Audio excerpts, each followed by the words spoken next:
tous et à toutes. Alors nous, on a proposé cette table ronde centrée sur les questions d'éthique, de déontologie, de code, parce qu'il apparaîtrait que la déontologie serait peut-être ce qui nous réunirait le plus, le fameux plus petit dénominateur commun dans la pluralité de nos cadres théoriques et la diversité de nos pratiques. Les fameuses phrases « le respect de la personne dans sa dimension psychique est un droit inaliénable », sa reconnaissance fonde l'action du psychologue auquel tout le monde souscrit, bien évidemment. Un consensus, la déontologie? Oui, bien sûr. Et puis, peut-être pas forcément. La déontologie des psychologues ne va pas forcément de soi. Nous en sommes à la 3e édition du Code de déontologie de 1996 et les débats qui ont été présentés le 5 juin dernier ont été parfois houleux pour celles et ceux qui ont participé. La grande nouveauté du code, enfin une des grandes nouveautés du code étant l'ajout d'écriture inclusive, de manière non parfaite d'ailleurs, et quelques coquilles, ce dont à titre personnel je me réjouis particulièrement, pas des coquilles, hein, mais de l'intégration, de l'ajout de l'écriture inclusive, la profession étant à 85% féminine. D'ailleurs, vous avez remarqué, on a fait un effort pour que cette table ronde, que la parité soit présente. Donc, un consensus difficile à obtenir, mais un consensus malgré tout, puisque le code de 2021, cette version de 2021, a été signé par 21 organisations de psychologues. Mais, oui, parce qu'il y a un mais le code de déontologie des psychologues n'a pas de valeur légale. Alors, ça, c'est quelque chose qu'on entend régulièrement, que moi je lis et que j'entends très régulièrement, cette phrase, sans cesse, comme si c'était un argument suffisant et définitif pour avoir le droit de ne pas respecter le code, et en quoi sa non-valeur légale ou réglementaire viendrait amoindrir sa légitimité et son importance. Pourquoi un tel engouement pour la loi? La possibilité d'une sanction? Pourquoi est-ce que certains et certaines réclament-ils parfois à cordes et à cris des instances, quelles qu'elles soient d'ailleurs, qui viendraient nous menacer et potentiellement nous punir? J'entends et je lis aussi régulièrement qu'exercent pléthore de psychologues déconnantes, qu'il faudrait leur retirer le titre ou la possibilité de pouvoir exercer.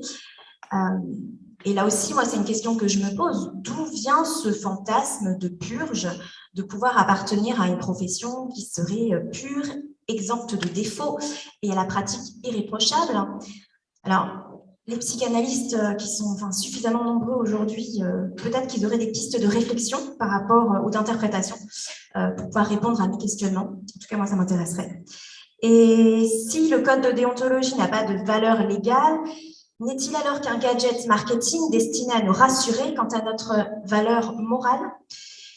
Alors, moi, personnellement, oui, je suis persuadée, au-delà de ces propos un peu provocateurs, que le code de déontologie a un intérêt et je me suis même engagée pendant 4 ans bénévolement au sein de la CNCDP, donc la Commission nationale consultative de déontologie des psychologues, au sein de laquelle j'ai siégé pendant 4 ans. J'ai appris énormément de choses. J'ai notamment appris que les parents, dans un contexte de séparation conflictuelle, semblaient apprécier les consultations des psychologues en libéral, ou encore que rédiger des attestations était un art délicat. Je me suis aussi posé des questions qui, jamais auparavant, ne m'avaient effleuré l'esprit. Est-ce qu'un psychologue, par exemple, qui dit d'un de ses collègues qu'il a un fonctionnement hystérique ou obsessionnel, conviendrait à l'article 9 du Code de déontologie concernant le consentement libre et éclairé de la personne? Est-ce qu'un psychologue peut écrire dans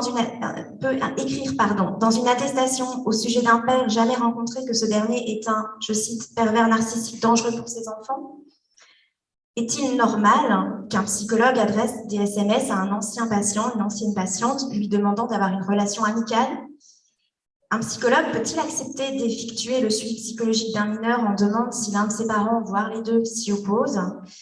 Est-ce qu'un psychologue qui expose un cas clinique sur les réseaux sociaux afin de solliciter les conseils de collègues contrevient à l'article 7 concernant le secret professionnel?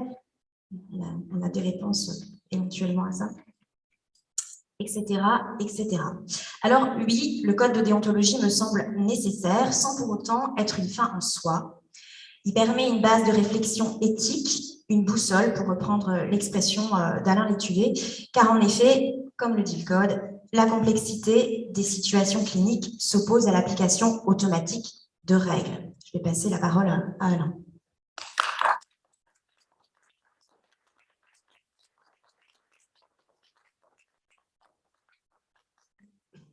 Très simplement que, bien sûr, il y a la recherche de consensus et la recherche de plateformes auxquelles on puisse tous adhérer, mais que cette table ronde, c'est aussi l'occasion justement de pouvoir faire l'épreuve véritablement de notre polysémie.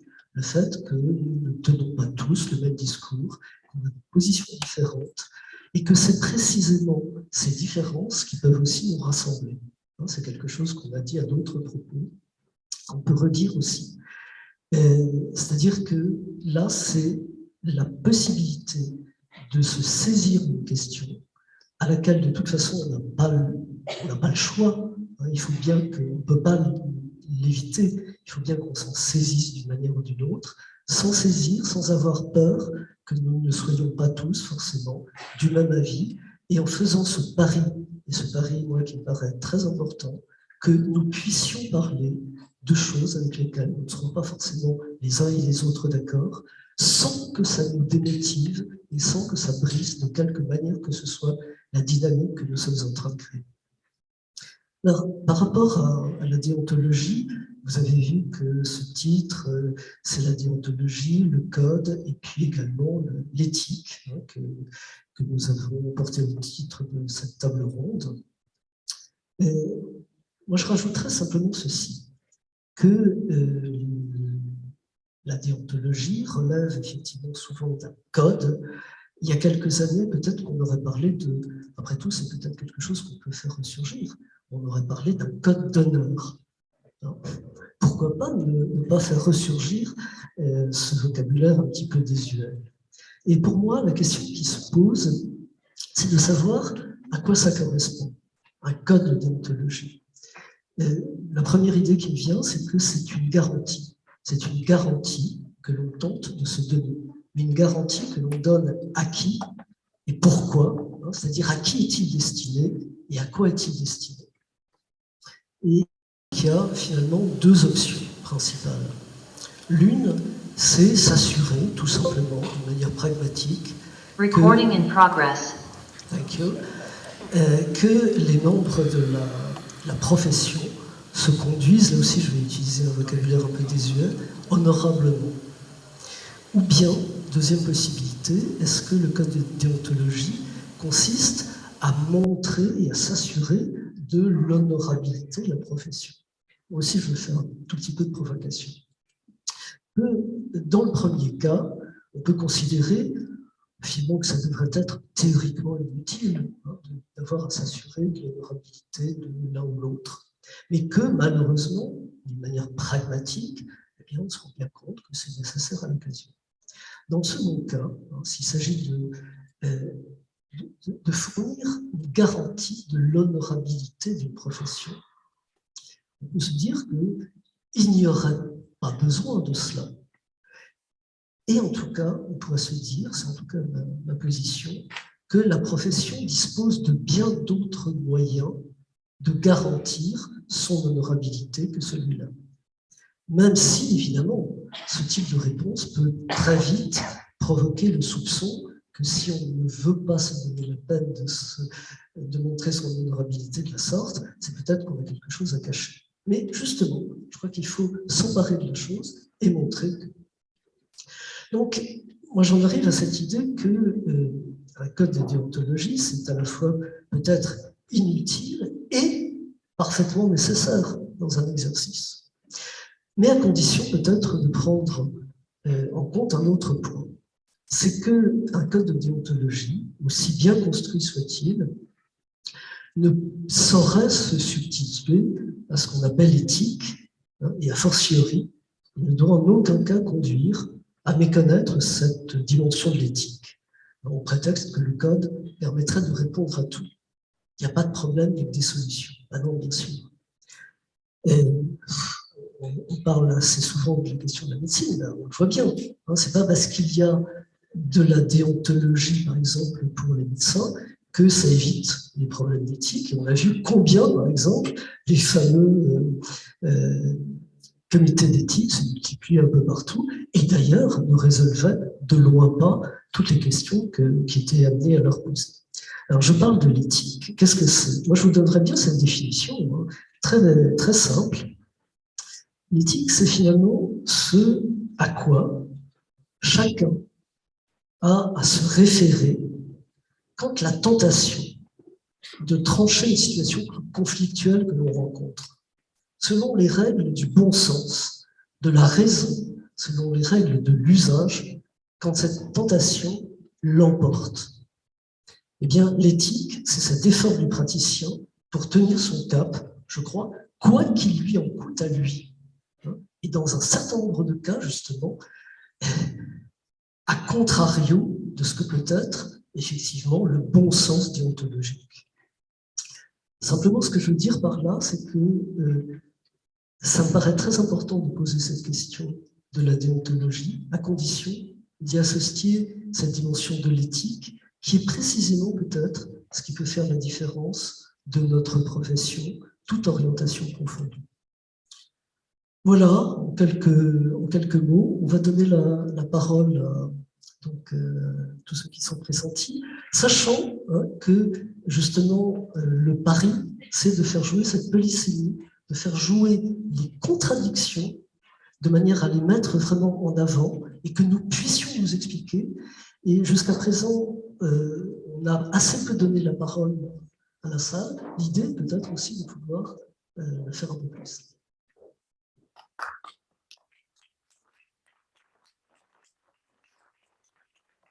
Bien. Je vais brièvement présenter les interventions des unes et des autres. Moi, il y a une autre question que je me pose beaucoup de questions et qui était un petit peu en filigrane aussi de tout ce qui s'est dit ce matin. À nouveau, en termes de, la question autour de la valeur, quelle valeur peut avoir un code de déontologie quand tout le système sociétal semble s'être ligué presque pour l'irrespect de l'être humain dans sa dimension psychique? On en a parlé ce matin. Merci, c'est gentil. On en a parlé ce matin, le libéralisme économique qui est poussé à son paroxysme le plus outrancier d'un marche ou crève, le New Public Management qui appelle à l'efficience et à la compétitivité, les impératifs de traçabilité bafouant tout droit à la confidentialité, les tarifications à l'activité se soumettant à une logique comptable impitoyable, l'informatisation des données de santé imposant de réduire nos patients et nos patientes à de simples étiquettes nosographiques, etc., etc. Alors, comment la déontologie et les psychologues peuvent-ils et elles tenir face aux enjeux contemporains et à cette dissonance cognitive à laquelle ces derniers font face? Ce sera justement un des questionnements qui sera repris par Florence Simon, qu'on écoutera tout à l'heure. Parce que oui, en effet, l'éthique et la déontologie sont mises à mal et on commencera donc par écouter deux interventions sur le sujet. Donc, Fernando Vadillo, qui est psychologue hospitalier, qui va nous parler de la situation des psychologues en institution et plus spécifiquement dans l'hôpital public, tandis que Magali Fouinard, qui est neuropsychologue libérale, s'arrêtera sur les psychologues libéraux et les dispositifs de remboursement. Et moi, la question que je me pose, enfin, ce sera la dernière, promis, si notre éthique, notre déontologie, voire notre code, était quelque part nos meilleures armes que nous avons justement pour résister et nous mettre en lutte. Et donc, pour finir, Elisabeth Robillard proposera une réflexion plus générale et une mise en perspective de ces questions pour pouvoir penser la place des psychologues dans les dispositifs actuels et par rapport aux politiques de santé. Voilà, je te laisse la parole. Merci. Alors, moi, je vais effectivement parler en tant que psychologue qui travaille actuellement dans un CMP et vous donner quelques exemples de questionnements éthiques qu'on peut se formuler au niveau de ces institutions. J'ai commencé il y a une quinzaine d'années à l'hôpital public. Je suis dans un CMP depuis 10 ans et également permanent d'une cellule d'urgence médico-psychologique.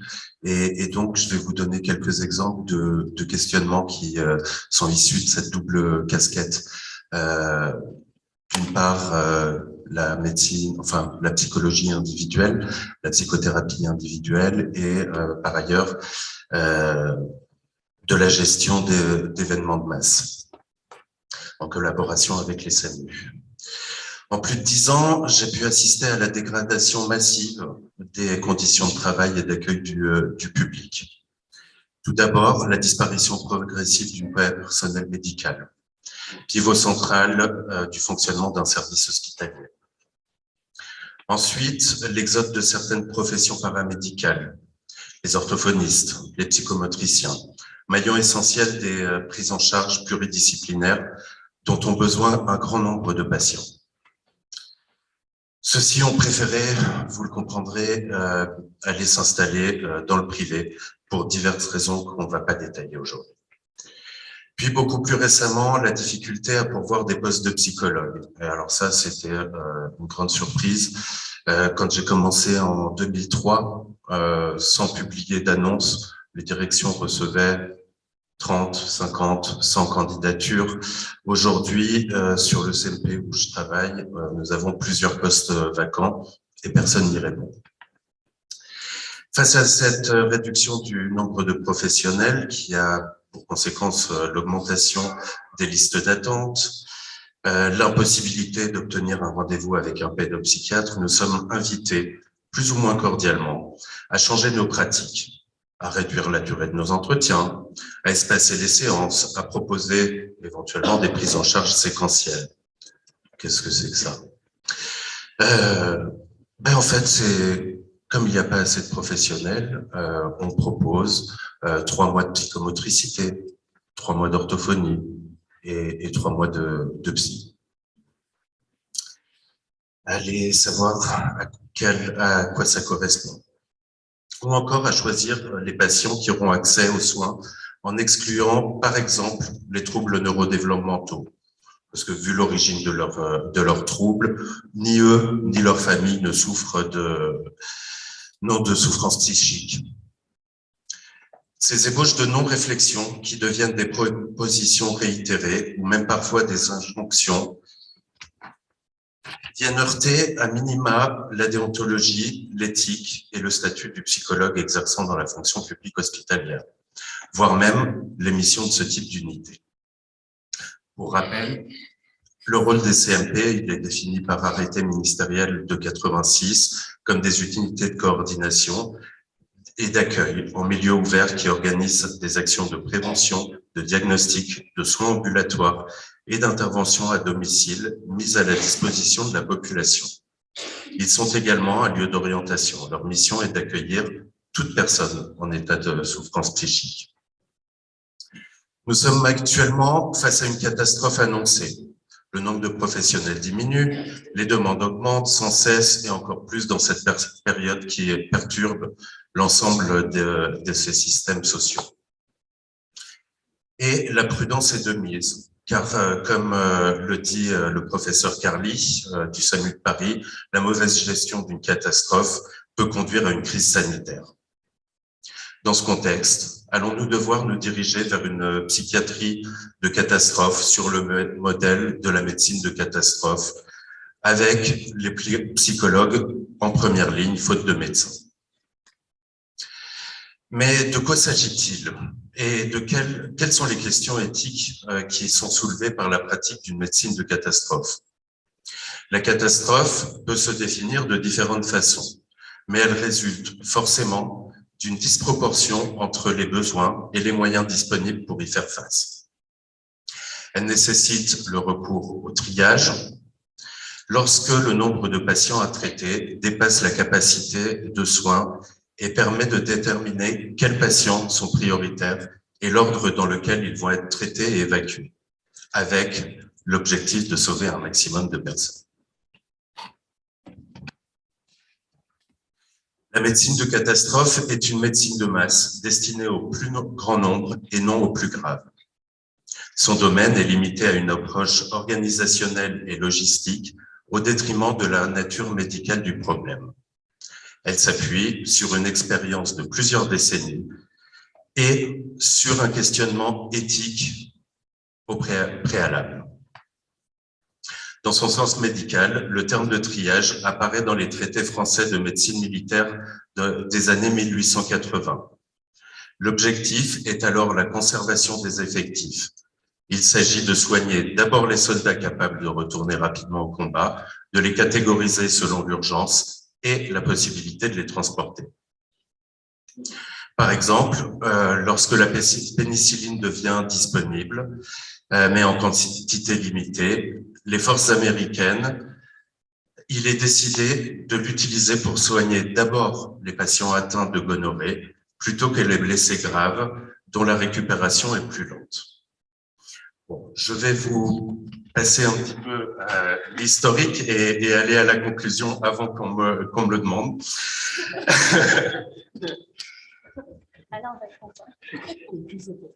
C'est ça.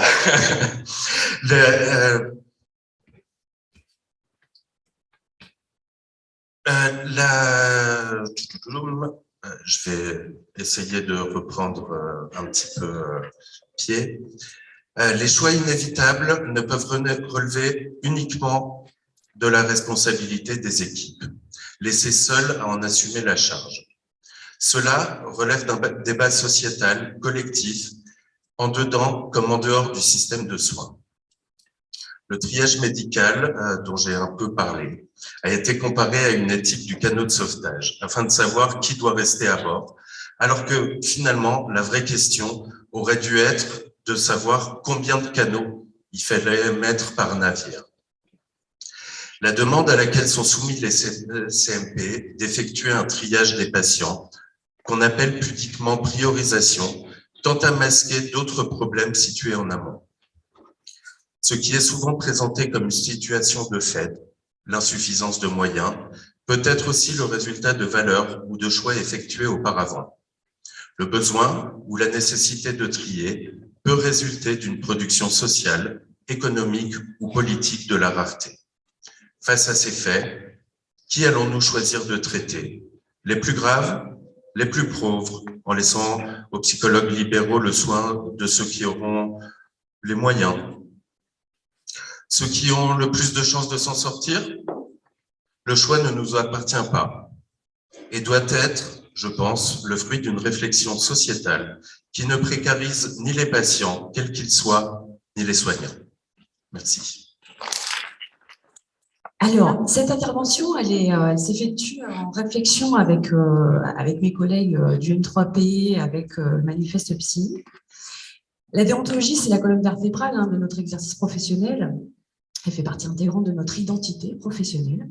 C'est un aspect qui est intégré de notre connaissance sémantique en tant que praticien. Elle reste vraiment le guide de notre exercice. On aborde cet aspect-là dès l'université, quel que soit le métier de la psychologie qu'on exerce. Autant les chercheurs, les cliniciens sur le terrain, les libéraux, et puis quelle que soit l'orientation du psychologue aussi, que ce soit des TCC, psychanalystes, neuropsy. La déontologie, elle est particulièrement importante pour notre profession parce que c'est quand même quelque chose qui permet d'avoir une bonne qualité de prise en charge du patient, qui reste quand même le principal, en tout cas, c'est le sujet principal. Il faut remettre le patient au cœur de notre profession. Et elle guide le psychologue également, et je trouve qu'elle protège le patient. Au Manifeste Psy, la question de la déontologie et du dispositif gouvernemental s'est vite posée. On a un collègue, donc Cyril Gentel, qui a demandé un avis auprès de la CNCDP par rapport à un rapport de la Cour des comptes du 16 février 2021 au sujet du projet de conventionnement des consultations psychothérapeutiques. C'était un dispositif semblable à celui qui va sortir au printemps, là, et sans l'actualisation du code actuel, par contre. La commission a estimé que le dispositif proposé dans le rapport compromet la possibilité pour le psychologue de se conformer aux principes précités sur 2 points majeurs. Alors, je cite ces 2 points. L'accès libre et direct du patient vers le psychologue de leur choix. Je cite toujours la CNCDP. Le libre arbitre du patient pourrait alors être mis à mal du fait que la décision d'orientation vers un psychologue pour des séances remboursées reviendrait à un tiers non psychologue. Donc, l'avis fait référence au principe 1 de l'ancien code, respect des droits de la personne, préconisant l'accès libre et direct de toute personne au psychologue de son choix. Et il y a un deuxième point sur lequel la CNCDP s'est positionnée, c'est la responsabilité pleine et entière de la méthode appliquée. La commission s'est donc interrogée sur les conséquences que représenterait pour les psychologues, les patients et leurs familles la mise en place d'un remboursement de la psychothérapie dans un cadre aussi limité et contraint, ce qui fait référence au principe 3, responsabilité et autonomie, évoquant que le psychologue répond personnellement au choix de l'application des méthodes, des techniques qu'il conçoit et met en œuvre et des avis qu'il formule. Il peut remplir différentes missions et fonctions. Il est de sa responsabilité de les distinguer et de les faire distinguer. Alors, la CNCDP conclut en disant qu'elle préconise la recherche de nouveaux dispositifs prévoyant des conditions respectueuses du code de déontologie des psychologues afin de rester en accord avec ce qui est écrit au frontispice. Le respect de la personne dans sa dimension psychique est un droit inaliénable et sa reconnaissance fonde l'action des psychologues. Alors, depuis, un nouveau projet de conventionnement est en place, est bien en place et sortira prochainement officiellement. Et puis, il y a eu aussi la modification du code de déontologie. Alors, les modifications concernent, en tout cas, elles ont été mises en place, c'est un changement qui a été consolidé le 9 septembre 2021 par le CEREDEPSI. Et concernant le dispositif Mon Psy Santé, ce dispositif est décrit en partie dans l'article 79 de la loi du 23 décembre 2021, loi de financement de la sécurité sociale pour 2022. Alors, je vais vous énumérer un petit peu sommairement les manquements du code qu'on peut relever avec les collègues.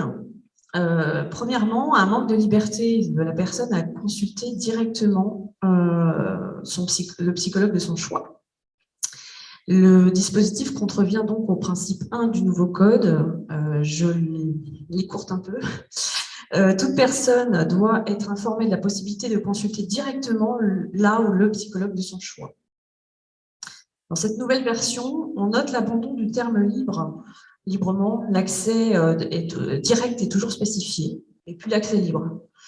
Cette modification semble correspondre à ce qui est attendu au niveau de la charte Europsy, certification européenne en psychologie, et avec l'impression que nous avons que les modifications du code s'effectuent parallèlement à la réglementation à venir. Un deuxième aspect nous inquiète un peu, c'est le manquement d'égalité entre les personnes. La neutralité nous impose de ne pas faire de différence de choix entre nos patients en fonction de leur statut, de leurs ressources, de leurs antécédents médicaux. Et cela s'oppose au principe 1 du Code, droits fondamentaux garantis par la loi et la Constitution. Pour rappel, la Constitution de 1958 assure l'égalité devant la loi de tout citoyen sans distinction.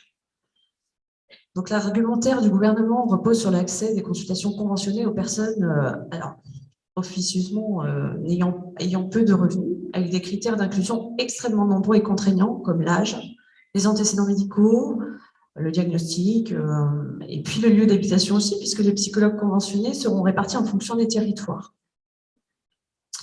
Donc, il sera question que la répartition des psychologues conventionnés dépende du nombre d'habitants. Cela impliquerait que les psychologues conventionnés exerçant dans les zones de désertification médicale, comme c'est mon cas personnellement, seront moins nombreux et du coup leur répartition plus large sur un territoire, générant un déplacement plus important des patients, ce qui est déjà le cas avec les médecins traitants. Un troisième aspect à noter, c'est le manquement du secret professionnel, la confidentialité et le partage d'informations à caractère secret. Le dispositif oblige la personne, pour avoir accès aux consultations remboursées, de révéler un certain nombre d'éléments à son médecin traitant. Alors, ça remet en question le principe 2 du Code, respect de la vie privée, du secret professionnel, de la confidentialité. Je le cite, là où le psychologue est soumis à une obligation de discrétion, là le psychologue s'astreint au secret professionnel et à la confidentialité qui doivent être garanties. Il respecte le principe fondamental que nul ne peut être contraint de révéler quoi que ce soit sur lui-même. Il remet également en question l'article 7, du code, là où le psychologue est tenu au secret professionnel dans les conditions et les limites des dispositions du code pénal, articles 226.13, 226.14. Le secret professionnel couvre tout ce dont le psychologue a connaissance dans l'exercice de sa profession, ce qui lui est confié comme ce qu'il voit, entend et comprend. Alors, bien évidemment, dans nos pratiques quotidiennes, le psychologue peut être amené à partager des informations à caractère secret, évidemment. Néanmoins, ce partage a des limites et il a aussi un objectif bienveillant vis-à-vis du patient. Le but, c'est d'aider le patient. Il faut remettre le patient un petit peu au cœur de cette parfois obligation. En effet, alors il est stipulé dans l'article 8 et l'article 15 du Code. Alors l'article 8, là où le psychologue partage uniquement les informations strictement nécessaires à la finalité professionnelle. Et l'article 15, lorsque ces conclusions sont transmises à un tiers, elles ne comportent les éléments d'ordre psychologique qui les fondent que si nécessaire. Donc il n'y a pas d'obligation. Alors, le dispositif Mon Psy Santé nous impose de partager une information écrite à la fin des 8 séances avec le patient, y compris quand elles ne sont pas nécessaires à une quelconque finalité professionnelle. Donc, il en découle une obligation. Il y a un autre aspect qui pose problème, l'illusion du titre unique. Je vous lis le principe 4, qui concerne les compétences. Chaque psychologue est garant de ses qualifications particuliires. Elle et il définit ses propres limites compte tenu de sa formation, de son expérience. Il est de sa responsabilité déontologique de refuser toute intervention lorsqu'elle ou il sait ne pas avoir les compétences requises. Le dispositif est ouvert par sélection étatique à tout psychologue, y compris les psychologues ayant un master du travail, des organisations, des psychosociologues, etc., et qui n'ont pas forcément les compétences en psychothérapie ou d'accompagnement psychologique dans leurs études. Et la question qu'on peut se poser, mais après ça se discute, qu'entend-on par expérience professionnelle en clinique et en psychopathologie, et si cette expérience n'est pas actée par le diplôme? Et par ailleurs, le dispositif engendre un contournement du titre de psychothérapeute, garantissant pourtant un niveau de formation suffisant pour cet accompagnement à tous les psychologues, et ce, quelle que soit leur spécialité. Mais évidemment, c'est à débattre. Ensuite, se pose le problème du statut et de l'autonomie professionnelle des psychologues. Le psychologue est autonome dans l'élaboration de ses méthodes et indépendant dans les décisions d'intervention. Et le temps de séance, même non imposé par le décret, est indirectement défini par le tarif qui est imposé. Et ce temps contraint impose l'impossibilité de pratiquer un grand nombre de psychothérapies. Je pense aux psychothérapies de type systémie, le MDR, l'hypnose, mais même les TCC pour les pratiquer régulièrement, la neuropsy, la psychanalyse. En fait, je ne vois pas qui peut travailler dans des conditions comme ça. Et le dispositif assujettit les psychologues aux médecins traitants, aux ARS, mais aussi aux législateurs. Donc l'autonomie et la responsabilité professionnelle sont annihilées.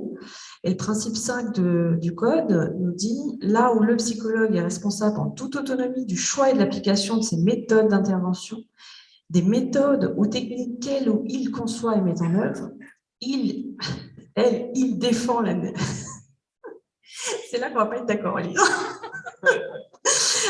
Il défend la nécessité de cette autonomie professionnelle inhérente à l'exercice de sa profession, notamment auprès des usagers, employeurs ou donneurs d'ordre. L'article 4 nous dit, là où le psychologue fait respecter sa spécificité professionnelle. J'ai bientôt terminé. Voilà.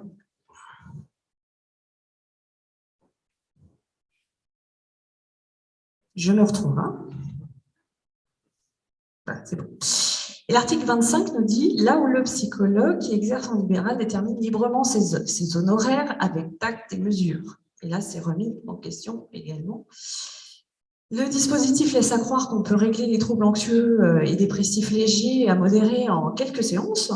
Et la question qu'on peut vraiment se poser, c'est quelle image on renvoie en fait auprès du grand public Est-ce que le psychologue devient un magicien qui, en 8 séances, va régler des problèmes voilà, pour les traiter tous les jours, 8 séances, ça me paraît quand même extrêmement restreint, même pour un petit trouble anxieux. Hein. Et souvent, c'est souvent l'arbre qui cache la forêt quand même. Hein. Donc, je ne vois pas ce qu'on va faire en 8 séances. Hein.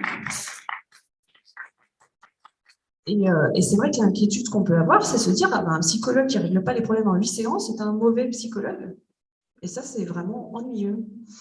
Et puis, qu'est-ce qu'on fait des personnes qui ont encore des soucis après 8 séances, parce qu'il va y en avoir beaucoup quand même. Hein. L'article 30 du Code nous dit, là où le psychologue a une responsabilité dans ce qu'elle diffuse de la psychologie et l'image de la profession auprès du public et des médias. Et donc, effectivement, que va-t-on, quelle image on renvoie finalement par rapport à cette idée? Le dispositif réduit la complexité des situations psychiques et cliniques aux seuls troubles anxio-dépressifs, pour rappel étiqueté par le médecin traitant, qui peut-être n'a pas vu les troubles de la personnalité associés, mais bon. Et circonscrire les troubles anxieux et dépressifs légers à modérés dans une pseudo-entité nosographique est un leurre. La réalité psychopathologique est bien plus complexe que ça. Et voilà. Et avec cette étiqueté troubles anxieux légers à modérés, on réduit la complexité des situations psychiques et cliniques aux seuls troubles anxieux dépressifs, alors que la réalité, effectivement, est bien plus complexe. Voilà, je me répète. Et puis, oui, il y a l'idée, effectivement, que du coup, participer au dispositif, c'est venir valider de fausses affirmations et des postulats qui ne sont pas forcément corrects, quoi. Voilà, je vous remercie pour votre attention. Puisque je suis sur le trajet du micro, j'en profite une seconde. Je crois que ce dont il s'agit, c'est vraiment effectivement de fournir des garanties de ce qu'on fait. Alors, qu'on ait à rendre compte de ce qu'on fait, ça peut s'entendre. Et moi, je veux juste insister sur ceci, que quand on accepte de donner des garanties de son acte, on met le doigt dans un engrenage qui est quand même assez intéressant, c'est qu'au bout d'un moment, eh bien, se pose la question de savoir quelle est la garantie de la garantie. Puis la garantie de la garantie de la garantie, et bien évidemment, on n'en sort pas. Si ce n'est que ça a un nom, c'est ce qu'on appelle la logique obsessionnelle. Merci. Vous m'entendez bien? Oui, super. Merci à Élise de m'avoir invité à cette table ronde. Alors simplement, je vous dis de quelle place je parle. Je suis secrétaire régional pour le SNP pour la région Grand Est et également membre du bureau national du SNP. Alors, en arrivant aujourd'hui à Paris, comme une bonne partie d'entre vous d'ailleurs, j'ai pris le métro, laissant voguer mon esprit tout en suivant la ligne 9. De nombreuses affiches de grande envergure me passent devant les yeux. Les derniers jours d'une expo, des tarifs avantageux pour un fournisseur d'énergie, la mise en avant d'une ligne de vêtements, des box pour un rangement efficace et millimétré en plein Paris, de 1 à 25 mètres carrés disponibles. Hormis les quelques affiches à titre bien sûr culturel, une bonne partie de l'affichage du métro est dédiée à des entreprises commerciales qui ont donc quelque chose à vendre. Une affiche, tout à la fois, retient mon attention et mes phares. Une entreprise qui propose des consultations psychologiques rapides, en toute sécurité et à l'endroit où on le souhaite. La première consultation est à prix cassé. Puis, bien sûr, facturer un tarif en dessous de la réalité est bien loin, par exemple, des revendications que nous avons au SNP, à savoir une consultation minimum à 60 €.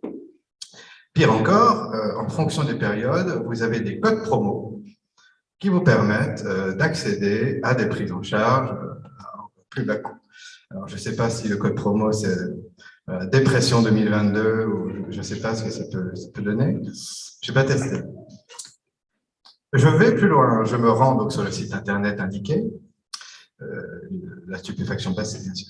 Effectivement, cela existe. Je tombe alors sur plusieurs autres sites internet du même acabit, je dirais même une myriade, proposant peu ou prou les mêmes modalités de fonctionnement. Alors, bien sûr, mon propos n'est pas ici de jeter l'opprobre sur les collègues psychologues qui travaillent sur ces plateformes.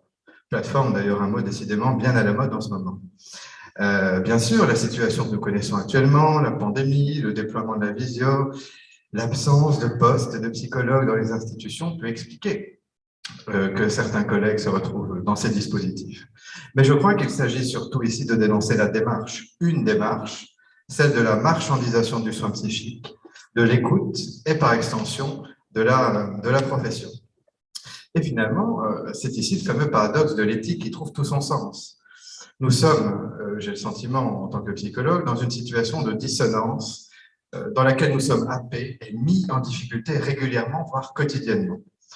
Soit il s'agit, en tout cas on pourrait poser les choses comme ça, soit il s'agit de survivre financièrement en participant à des dispositifs éloignés des conditions réelles de l'exercice de la profession, soit on brandit le code de déontologie, on ne trouve pas de poste et on ne peut pas vivre de son travail. Alors bien sûr, ce n'est pas si simple, et la vraie question, c'est comment les psychologues, alors encore plus les jeunes diplômés, mais comment les psychologues parviennent-ils à conjuguer déontologie et exercice de la profession? Alors face aux nombreux enjeux contemporains que nous connaissons dans cette société moderne, hyper-connectée, marchande, je me dis premièrement que la déontologie, c'est une carte. Alors, elle est régulièrement décrite comme devant être une colonne vertébrale, une boussole. Moi, j'aime l'idée d'un plan, d'une topographie, d'une carte qui permet de se repérer et qui constitue une ligne générale de conduite. Cette carte qui sert au repérage est d'autant plus utile que notre discipline est jeune. C'est 1946 pour la première licence et 85 pour le titre. C'est aussi une discipline en transformation permanente et mal connue par le public. La déontologie nous aide donc à nous recentrer quand nous commençons à nous éloigner. Elle borne les limites et permet d'explorer le territoire ainsi borné. 2, je dirais, la déontologie, c'est une protection. La profession de psychologue, vous le savez, est autonome sur le plan technique et de la responsabilité, contrairement d'ailleurs à ce que certains élus ou membres des ministères prônent ou défendent. C'est au psychologue à lui seul de décider de recourir à telle ou telle méthode, telle ou telle technique, ou telle option théorique. Cette responsabilité du psychologue implique alors ce qu'on pourrait appeler un exercice prudentiel, si l'on reprend la terminologie d'Aristote, c'est-à-dire qu'il est impossible de déterminer une conduite précise à tenir à l'avance avec le patient ou avec l'usager. Il s'agit donc de devoir s'adapter, s'ajuster à la personne reçue. Mais alors, s'il y a une liberté d'exercice, il y a bien aussi un cadre nécessaire à l'exercice en question. Ce cadre, c'est la déontologie. Ce cadre n'est pas une contrainte imposée au psychologue, c'est une protection qui lui est donnée.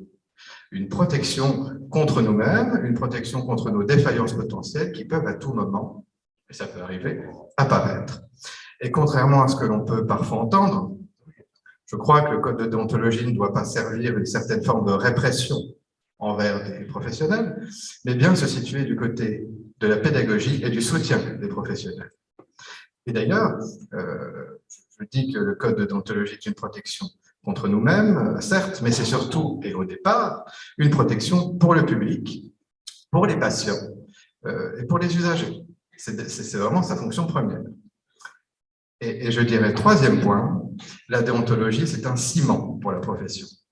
Nous le savons, notre profession est extrêmement divisée, fracturée par des clivages théoriques, éparse dans ses positionnements et dans ses champs d'exercice fort nombreux et diversifiés.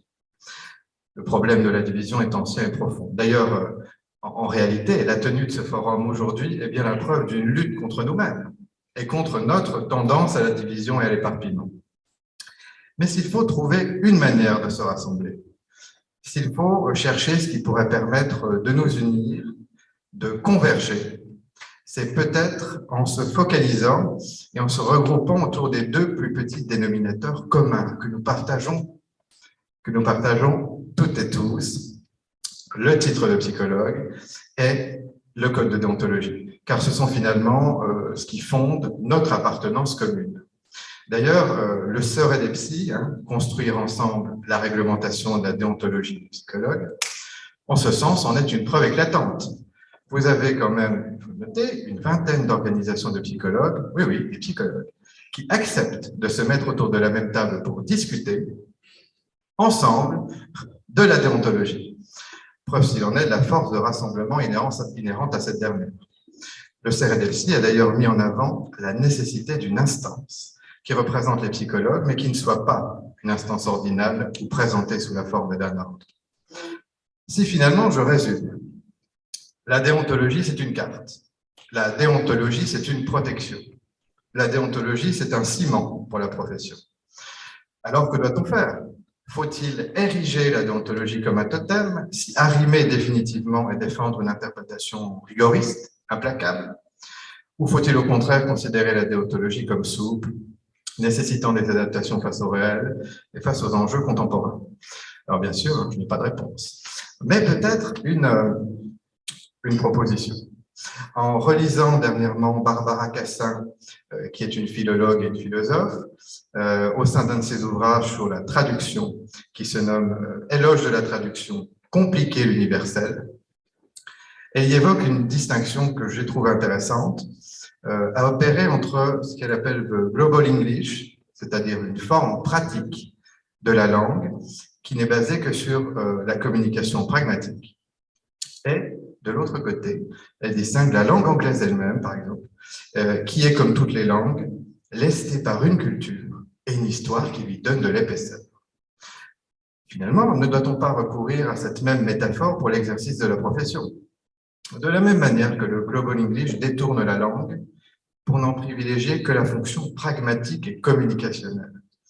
Les dispositifs proposés par le gouvernement pour rembourser les psychologues détournent le travail des psychologues pour n'en faire qu'une fonction finalement assez peu efficiente, pensée bureaucratiquement et surtout qui permet une publicité positive pour un gouvernement sans réelle avancée pour les patients et pour les usagers.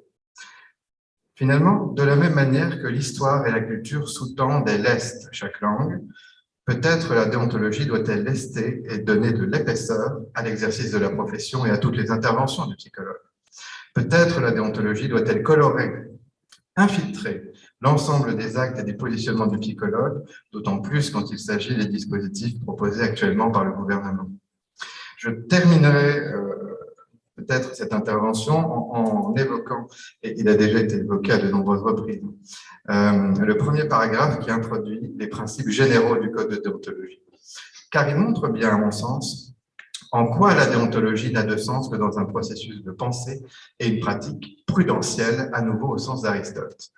Je vous redonne donc cette introduction, que maintenant je crois qu'on connaît tous parfaitement, aux principes généraux du Code. La complexité des situations psychologiques s'oppose à l'application automatique de règles. Le respect du présent code de déontologie repose sur une réflexion éthique et une capacité de discernement dans l'application et le respect des grands principes suivants. Je vous remercie. Bonjour. Ah oui, j'en avais je me présente, Roxane Méziane, donc je suis psychologue à l'hôpital depuis 25 ans et depuis 15 à 20 ans, je participe avec un syndicat, l'UNSA, à la défense de la profession, à des groupes de travail quand ils ont pu avoir lieu à la DGOS les années dernières. Donc, c'est de cette place-là que je vais parler aujourd'hui. Je n'ai pas préparé de topo, je suis un petit peu là au pied levé. Je travaille avec Elisabeth Robillard qui aurait pu intervenir là et on a fait ce petit changement de dernière minute. Je ne vais pas faire un long topo, simplement quand j'ai eu vent de ce mouvement, de ce forum, de ces jeunes psychologues qui essayent de faire converger la profession. Je me suis bien sûr trouvée très intéressée par ce mouvement-là, mais j'avais envie quand même d'alerter un peu sur certaines choses que j'ai pu découvrir les années dernières. Je vais commencer par parler du fait que, éthiquement, à l'heure actuelle, certains psychologues, pour des raisons éthiques et déontologiques, décident de quitter l'hôpital parce que les conditions d'organisation d'un service, une politique de soins fait qu'ils se trouvent dans l'impossibilité déontologique de continuer à travailler dans ce service. Parce que l'approche médicale du patient ne laisse plus de place à une approche singulière, à un accompagnement vers un plus d'autonomie du patient. Je ne sais pas si ça se passe dans tous les services, mais en tout cas en psychiatrie, c'est le cas, et des psychologues décident à l'heure actuelle de quitter l'hôpital. Paradoxalement, l'hôpital embauche pas mal de psychologues. Alors là où je travaille, il y en a encore eu trois le mois dernier, parce que les médecins répondent à des appels à projets qui viennent de l'ARS, Et puis, hop, bingo, le projet est retenu, mais sans qu'il y ait aucune construction avec les psychologues ou avec les équipes. Donc, on se retrouve avec finalement des gens qui sont là et puis devant répondre à cette offre de soins, enfin, pas y répondre puisque l'hôpital a répondu à l'appel à projet. Et on se retrouve dans une espèce d'urgence de mettre en place des dispositifs qui vont être évalués, qui sont soumis à financement, qui sont parfois sur des missions très, très brèves. Du coup, ce sont des psychologues pour certains qui vont être embauchés sur 6 mois, 8 mois, 10 mois, 1 an, emploi non permanent, donc pas de temps fier au passage. Voilà, donc pour des raisons parfois d'impossibilité éthique, déontologique de faire bien son métier, les psychologues décident de quitter l'hôpital. Cette réflexion-là, on s'est beaucoup posé la question, mais qu'est-ce qui fait que depuis 20 ans, peut-être 30, en tout cas à ma connaissance 20 ans, le SNP notamment, mais d'autres, des universitaires avaient le désir d'élever le niveau de formation des psychologues à un niveau doctorat, avaient des propositions. Alors, par exemple, au niveau de l'UNSA, on défendait les années dernières des choses concrètes en termes de responsabilité de la filière des soins psychiques pour les psychologues, parce qu'on se dit on ne peut pas revendiquer simplement une revalorisation de grille salariale s'il n'y a pas en contrepartie une place en responsabilité accrue pour les psychologues. Alors, pourquoi depuis 20 ans ou 30 ans, ça n'avance pas? On voit qu'au niveau de l'hôpital est en train de se réorganiser. Alors, on en a bien pris conscience. En 2011, il y a une grève des psychologues. La DGOS ouvre des groupes de travail. On se dit, tiens, c'est peut-être l'opportunité de faire avancer des choses pour la profession. Et finalement, au bout de 4 ans de groupe de travail, il ne s'est quasiment rien passé. Une circulaire qui a été revue. 3 fois rien, on va dire. Pourquoi ? L'hôpital est en train de se réorganiser sans les psychologues. L'hôpital est en train de revoir un grand nombre de professions paramédicales, de professions de soins, réingénierie des métiers, augmentation des responsabilités, création de nouveaux métiers comme les IPA, infirmiers en pratique avancée. Les IPA en psychiatrie sont sur le terrain de plusieurs professions. Ça peut être du cadre, du psychologue, l'assistant social et du médical. C'est vraiment des professions nouvelles qui sont élevées à un niveau Bac+5. Réingénierie des métiers, ça veut dire que bon nombre de paramédicaux arrivent au niveau intermédiaire de formation, c'est-à-dire le Bac+5, alors qu'il y a 20 ans, les psychologues étaient, à ma connaissance, les seuls à avoir ce niveau intermédiaire de profession. Ce qu'on peut considérer comme étant une profession de niveau intermédiaire. Mais non, parce que dans la définition, dans la tête, on va dire, du ministère, les professions intermédiaires sont des professions paramédicales. Nous avions proposé en 2016, quand je dis nous, c'était des collègues praticiens dans des hôpitaux et travaillant dans des syndicats. Nous avions essayé de proposer le terme que les psychologues pourraient être des professions périmédicales. Donc, c'était non pas paramédicales, parce qu'on défend absolument le fait que les psychologues n'ont pas à être des professions paramédicales. Périmédicales, c'était pas plus heureux, parce que c'était quand même toujours en référence avec la médecine, mais ça faisait un petit pas de côté. L'idée que nous avions à l'époque, c'était que si on n'entre pas dans le code de la santé publique, on va sortir de l'hôpital. Je pense que 5 ans après, malheureusement, alors on ne sort pas complètement là de l'hôpital, parce que je disais, on embauche des psychologues, mais l'hôpital se réorganise sans nous. Création des IPA. Récemment, dans l'hôpital où je travaille, je viens d'apprendre qu'il y a un groupe, comment ils ont appelé ça, une cellule qui intervient pour des psychotraumas. Et on apprend que donc, ce sont des infirmiers qui sont formés entre quelques heures et quelques jours, je ne sais pas exactement, mais vraiment c'est ridicule quoi, en termes de formation. Et ils interviennent auprès des patients en 6 séances, très très protocolarisées. Les patients ont des devoirs à faire entre chaque séance. Résultat, il y a vraiment des patients qui explosent en vol. On leur remet le nez de façon brutale, presque sans leur demander s'ils sont d'accord avec ce qui va leur être proposé. Je trouve que c'est des dispositifs hyper dangereux. Certains patients disent « Ah ben oui, je suis suivi par les psychologues du psychotrauma ». Mais il n'y a pas de psychologues, ce sont des infirmiers. Donc voilà, l'hôpital crée des dispositifs rapides, en 6 séances, clés en main, qui peuvent être exécutés par n'importe qui. Il n'y a plus besoin d'un psychologue pour faire ça. 2-3 heures de formation, 2-3 jours de formation, et puis voilà, c'est plié. Récemment, dans le pôle où je travaille, on cherchait à embaucher un psychologue, on voulait un clinicien, et la chef de pôle, qui est maintenant, à qui on délègue le recrutement de ces équipes et des psychologues, dit on n'a pas besoin de clinicien, on n'a plus le temps pour la parole. Elle voulait absolument des gens qui sont formés alors, à des TCC, à l'EMDR, à l'hypnose. Elle voulait un peu,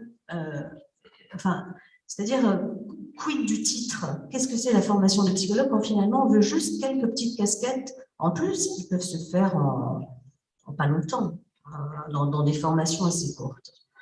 Donc la question à se poser, est-ce que à nous poser ensemble, parce que là, on a l'impression qu'on pense tous la même chose, mais c'est pas vrai du tout. On est réunis là avec sans doute les mêmes idées. On est contre la paramédicalisation, on est à peu près d'accord sur l'idée qu'on ne veut pas d'ordre, mais quid de nos collègues qui sont pour l'ordre, pour la paramédicalisation? Quid de nos collègues qui ont fait, dans cette nouvelle loi là, de juin 2021, simplification du système de santé, ce sont des psychologues qui ont fait en sorte qu'il y ait l'idée du coordinateur des psychologues. Donc, on n'est pas du tout dans des positions convergentes, absolument pas, c'est une illusion. Une vraie question, est-ce qu'on est des professionnels de soins? Est-ce que les psychologues peuvent dire « je suis un professionnel de soins » Clairement, pour moi, oui. Professionnel des soins psychiques. À l'époque, il y a 4-5 ans, je me réfère à là puisque les groupes de travail ensuite se sont arrêtés. L'idée que l'on trouvait pertinente, c'était d'entrer dans le Code de la santé, de créer un nouveau chapitre qui s'intitulerait « Profession des soins psychiques », dans lesquels il y aurait les psychologues, mais pas que, et dans lesquels on aurait cette tâche de définir quel est notre exercice. Qui sommes-nous? Un psychologue, ça n'existe plus. En 20 ans, il y a une explosion de formations différentes qu'il me semble hyper nécessaire de définir, de clarifier, parce que je pense qu'on est complètement illisible à l'heure actuelle. On est illisible pour les politiques de santé. C'est très facile. Actuellement, ils sont en train de travailler avec certaines autres organisations qui défendent le remboursement des 8 séances. La FFPP, pour ne pas la nommer. C'est très facile pour le ministère de dire « mais oui, les psychologues sont d'accord puisque certains le sont ». Donc, profession des soins psychiques, entrer dans le Code de la santé, il est faux de penser que si nous entrons dans le Code de la santé, ça veut dire que nous sommes paramédicalisés, puisqu'il existe à l'heure actuelle quelques professions, elles sont de 3.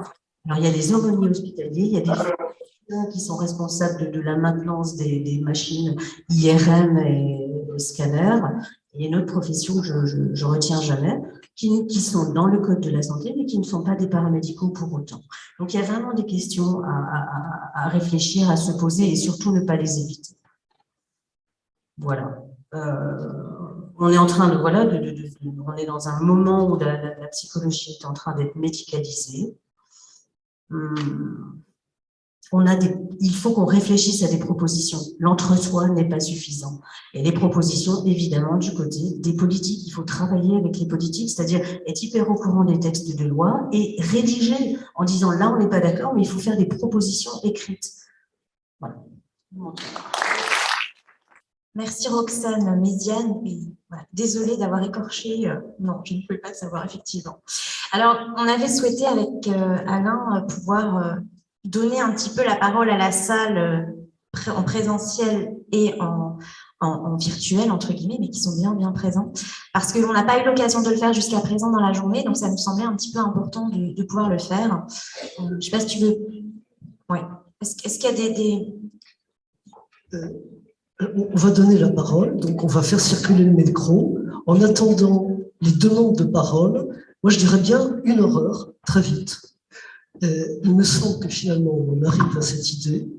On a parlé des TCCistes, des lacaniens. Ben voilà, là, je joue pendant 30 secondes le lacanien. On a un concept qui ne me paraît pas inintéressant, qui est celui du discours du maître. Le maître, qu'est-ce qu'il veut? Il veut que ça marche. Il veut que ça fonctionne. N'importe comment, on s'en fout pourvu que ça fonctionne. D'une certaine façon, je crois que notre grande question est vraiment la rupture qu'il peut y avoir dans la profession. C'est que certains disent on ne veut pas que ça marche à tout prix. Il y a des prix qui sont trop importants à payer et on ne veut pas collaborer à ça. Puis d'autres qui disent ben non, on n'a pas le choix, il faut que ça marche, et ben on le fera, quel que soit le prix à payer. Et je crois que c'est finalement de ça dont il s'agit. C'est là-dessus qu'on peut se heurter et c'est à ça qu'il faut réfléchir. Va-t-on collaborer coûte que coûte avec le discours du maître? Et c'est en ça qu'on disait ce matin à quel point cette réunion était effectivement politique. On fait passer le micro? Oui, je crois qu'effectivement, c'est une question politique. Point. Parce que quand on ne donne pas les moyens pour soigner, on n'est plus dans la déontologie.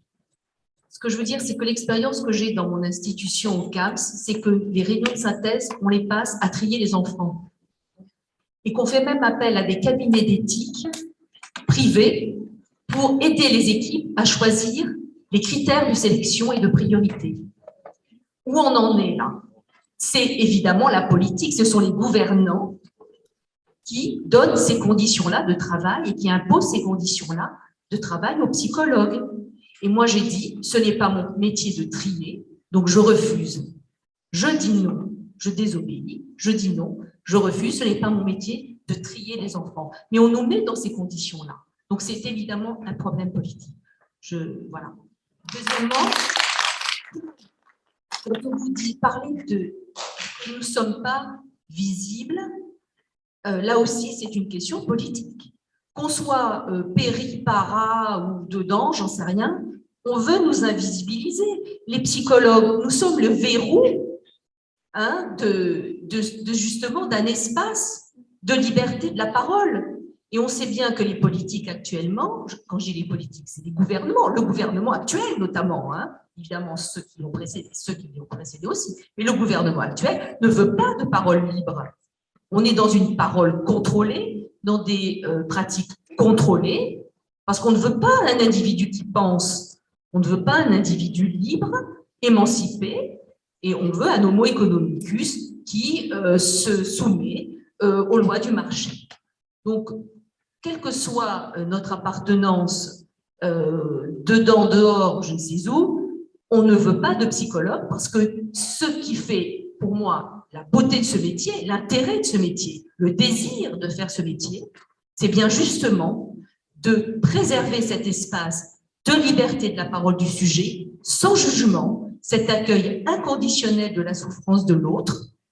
Et ça, évidemment, c'est insupportable pour le pouvoir actuel. On pourrait développer. C'est très clairement dit dans je suis en train de regarder les rapports, c'est très clairement dit dans les rapports. Ils ont constaté qu'il y a un coût de la santé mentale qui a des conséquences indirectes sur la productivité et l'efficacité dans le système économique. Et donc, comment on peut mettre en place des dispositifs rapides pour améliorer la productivité, les coûts, charges, enfin, c'est dit clairement, et tout ça, c'est chiffré. Et on voit, et quand on lit tous ces rapports, il y a une idéologie qui est quand même assez effrayante, c'est qu'on ne parle pas des êtres humains, de la souffrance, on ne parle pas du tout du fait que, tu dis, le fait que les psychologues, parce que je trouve que c'est une des choses qui est les plus importantes pour moi, c'est qu'elle disparaît de ce qu'on pourrait, moi j'appelle ça plutôt de l'anthropologie clinique, et des sciences humaines cliniques. Des questions qu'on se posait avant, on disait, parce que là, il apparaît comme une idéologie très scientiste. Est-ce qu'on est dans des preuves scientifiques de ce qu'on applique? Et on est déjà dans un débat où on se pose plus la question de savoir si la psychologie, c'est rien à voir avec la science. Dans les sciences, dans les textes, ils disent clairement, moi j'ai été un peu troublé, ils disent oui, mais en France, quand on fait des études en licence, il y a encore de la philosophie. Alors qu'au Québec, il y a des maths et des statistiques. Pour traiter l'être humain, c'est compliqué. Et à une certaine époque, on débattait sur est-ce que la psychanalyse, c'était sur la psychanalyse, donc on peut le faire pour la psychologie clinique, est-ce que c'est une science, est-ce qu'elle peut être prouvée à la façon de Karl Popper, ou est-ce qu'elle a sa propre logique et sa propre épistémologie. Quand on lit les textes, ils cherchent à le démontrer selon les lois de la science dure. Donc évidemment, le dialogue est faussé. On ne peut pas argumenter sur la qualité avec les lois de la quantité, comme on en a parlé avant. Donc on est un peu dans ce problème-là. Et quand on est dans les sciences humaines, la question, c'est la question de la psychopathologie. C'est-à-dire, qu'est-ce que c'est que la psychopathologie? Ce n'est pas la DSM, c'est comment un être humain se débrouille pour pouvoir exister dans une société et d'accéder à une culture et s'humaniser. Donc, à partir du moment où il vient rencontrer un psy, il vient parler, et on est là sur les questions culturelles, de la société, de sa propre vie, on vient et on prend du temps. On n'est pas là pour soigner une maladie, pour pouvoir rentabiliser, pour qu'il retourne au travail et donner de la productivité. Donc, on a un point, en fait, de critique civilisationnelle et un point politique à ce niveau-là, quand on est psy. En tout cas, moi, dans ma vision de la psychanalyse, et je pense que c'est partagé par la psycho. Voilà, j'ajoute ça, mais qui veut parler? Là, il y avait une dame là-bas.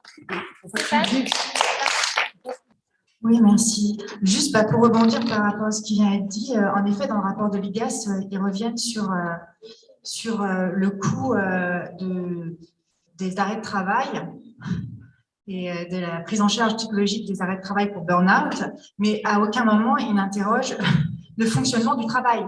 Et ça, ils veulent surtout pas qu'on puisse l'interroger. Donc, il y a, en fait, la psychanalyse, en effet, elle a toujours pu réfléchir là-dessus. Il faut voir comment... bon, je ne reviendrai pas trop là-dessus, mais la psychologie plus...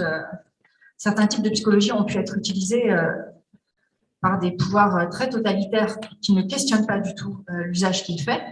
Donc, c'est sûr que la psychologie qui défend une indépendance, elle est pas vraiment à la mode en ce moment. Moi, en fait, ce qui m'interrogeait, ce que j'aurais voulu poser un peu plus aux organisateurs, que je remercie en tout cas pour cette journée, mais ce que j'ai pas entendu beaucoup aujourd'hui, c'est aussi qu'est-ce qu'on peut faire pour tous ceux qui ne sont pas là, parce qu'on n'est vraiment pas nombreux, en fait. Et qu'est-ce qu'on peut faire pour les rallier, ou comment on peut interroger le fait qu'on est un peu coupé d'eux, ou qu'il n'y a pas cette conscience politique là chez les psychologues, en fait, chez la majorité des psychologues. C'est pas juste le fait de défendre d'être corporatiste, c'est ne serait-ce que de se mobiliser dans des collectifs, en fait. Donc, si vous avez quelques réponses, je pense que ça sera un thème qui sera intéressant.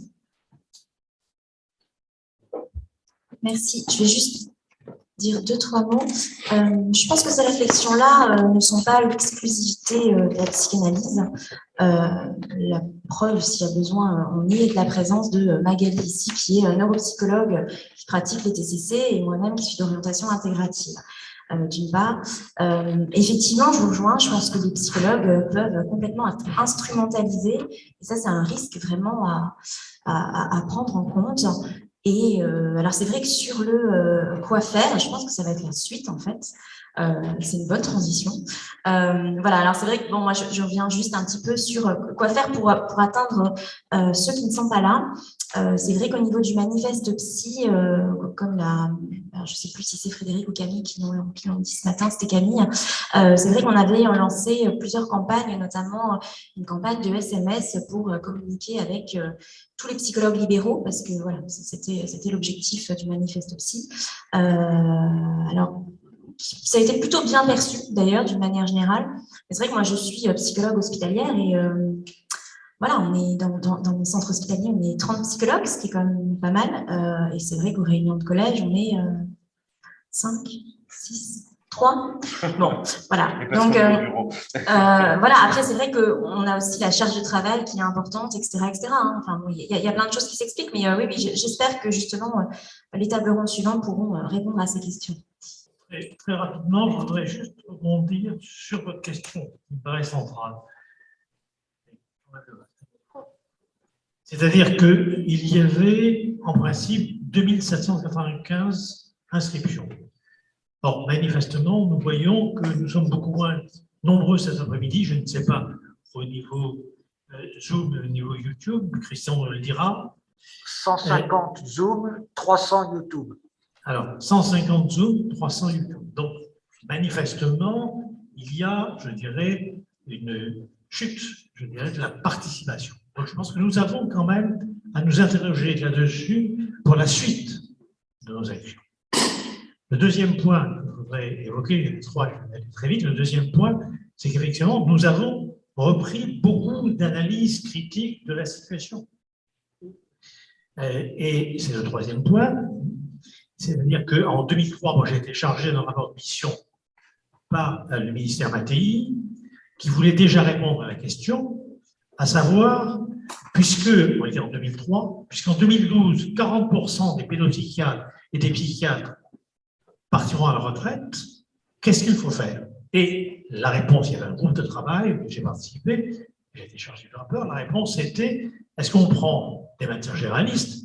On ne les trouve plus maintenant, vous pensez bien combien il est d'ailleurs grotesque d'envisager même que des médecins généralistes puissent recevoir des patients pour vous les adresser, puisque de toute façon, ils sont à 50, moi j'ai des patients médecins généralistes, ils sont à 50, 80 consultations par jour, ils ne vont pas recevoir des patients antidépressifs pour les adresser aux psychologues, ça ne tient pas la route. Bon, mais déjà, l'idée était en jeu. Il y avait aussi l'idée de la commission valencienne, c'est-à-dire de transfert des compétences vers des infirmiers de pratique avancée. Et sinon, il y avait la question des psychologues. Et la question des psychologues à ce moment-là était de savoir quel psychologue. Et l'idée de Jean-François Mattei, qui était marseillais, comme moi, c'était de créer une école marseillaise. Une école marseillaise où les profs de psychiatrie de l'époque, n'est-ce pas, auxquels je n'aurais même pas confié mon cobaye et mes chats, n'est-ce pas, disaient, mais c'est très simple, les psychologues vont être formés en 6 mois, 1 an, et on va, comme au Canada, les amener à prescrire même certains médicaments et à faire des thérapies brèves. Ce qui est en train de se mettre aujourd'hui. Alors nous, on avait, avec d'autres, fait un projet alternatif qui était l'idée d'un doctorat de praticien du soin psychique. Avec toute la question qui a été posée par Roxane, la question du code de santé, Joseph Berland, qui était doyen, me disant comment pouvez-vous refuser d'entrer dans le code de la santé, puisque c'est la seule façon pour vous d'être reconnu et d'être remboursé. Donc, vous voyez, 2003, c'est 20 ans plus tard, nous sommes au même point. Donc, ma dernière remarque, c'est effectivement, et je vous demanderai votre question et je vous en remercie, c'est en gros, aujourd'hui, quelles actions? Si on veut, et peut-être que ça va venir avec la dernière table ronde et les conclusions, mais si on veut poursuivre une mobilisation qui a intéressé à un moment donné 2795 personnes, c'est-à-dire autant que ce que le ministère souhaiterait pouvoir mettre en place son dispositif de destruction de nos métiers, quelles actions? Et là, je crois qu'il faut y venir. Quelles actions nous pouvons faire? Parce que l'analyse, je me suis permis d'évoquer 2003, vous voyez, 20 ans après, c'est les mêmes trucs. Sauf qu'effectivement, nous sommes peut-être, d'un certain point de vue, plus forts, d'un certain point de vue, beaucoup plus faibles. Voilà, c'est tout ce que je veux. La transition est faite.